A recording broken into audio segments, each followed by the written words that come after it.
औज़ुबिल्लाहि मिनश्शैतानिर्रजीम बिस्मिल्लाहिर्रहमानिर्रहीम।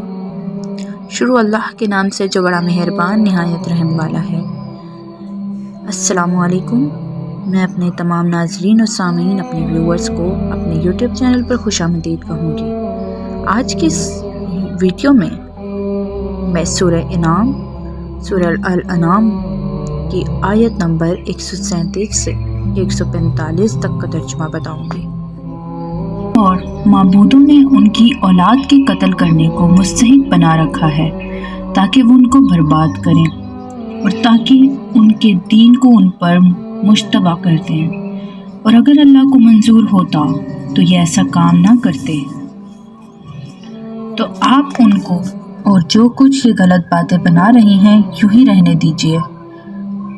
और वो अपने ख्याल पर ये भी कहते हैं कि ये कुछ मवाशी हैं और खेत हैं जिनका इस्तेमाल हर शख्स को जायज़ नहीं, उनको कोई नहीं खा सकता सिवाय उनके जिनको हम चाहें। मवाशी हैं जिन पर सवारी या बार बर्दारी हराम कर दी गई, और कुछ मवाशी हैं जिन पर ये लोग अल्लाह ताला का नाम नहीं लेते, महज अल्लाह पर इफ्तरा बांधने के तौर पर। अभी अल्लाह ताला उनको उनके इफ्तरा की सज़ा देता है। और वो कहते हैं कि जो चीज़ान मवाशी के पेट में हैं वो खालिस हमारे मर्दों के लिए है और हमारी औरतों पर हराम है, और अगर वो मुर्दा है तो उसमें सब बराबर हैं। अभी अल्लाह उनको उनकी गलत बयानी की सज़ा दिए देता है। बिलाशुबा वो हिकमत वाला है और बड़ा अलीम है। वाकई खराबी में पड़ गए वो लोग जिन्होंने अपनी औलाद को महज बरा हमाकत बिला किसी सनद के कत्ल कर डाला, और जो चीज़ें उनको अल्लाह ने खाने पीने को दी थी उनको हराम कर लिया महज अल्लाह पर इफ्तरा बांधने के तौर पर। बेशक ये लोग गुमराही में पड़ गए और कभी राह रास्त पर चलने वाले नहीं हुए। और वही है जिसने बागात पैदा किए, वो जो टहनियों पर चढ़ाए जाते हैं, और वो जो खेती जिनमें खाने की चीज़ें मुख्तलिफ तौर की होती हैं, और जैतून और अनार जो बाहम एक दूसरे के मुशाबा भी होते हैं और एक दूसरे के मुशाबा नहीं होते। उन सब के फलों में से खाओ जब वो निकल आए, और उसमें जो हक को वाजिब हो वो उसके काटने के दिन दिया करो, और हद से मत गुजरो, यकीनन वो हद से गुजरने वालों को नापसंद करता है।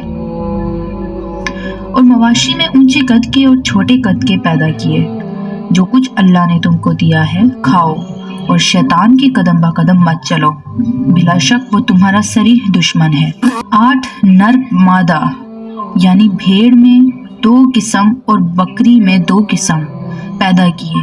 आप कहिए कि क्या अल्लाह ने इन दोनों नरों को हराम किया है या दोनों मादों को, या उसको जिसको दोनों मादा पेट में लिए हुए हैं? तुम मुझको किसी दलील से तो बताओ अगर सच्चे हो। और ऊंट में 2 किस्म और गाय में 2 किस्म। आप कह दीजिए कि क्या अल्लाह ताला ने उन दोनों नरों को भी हराम किया है या दोनों मादों को, या उसको जिसको दोनों मादा पेट में लिए हुए हों?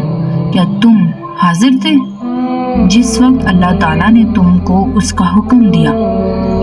तो उससे ज़्यादा कौन जालिम होगा जो अल्लाह ताला पर बिला दलील झूठी तोहमत लगाए ताकि लोगों को गुमराह करे। यकीनन अल्लाह ताला जालिम लोगों को रास्ता नहीं दिखाता। अब कह दीजिए कि जो कुछ अहकाम बज़रिया वही मेरे पास आए उनमें तो मैं कोई हराम नहीं पाता इसे खाने वाले के लिए जो उसको खाए, मगर ये कि वो मुर्दार हो या कि बहता हुआ खून हो या खजीर का गोश्त हो, क्योंकि वो बिल्कुल नापाक है, या जो शिर्क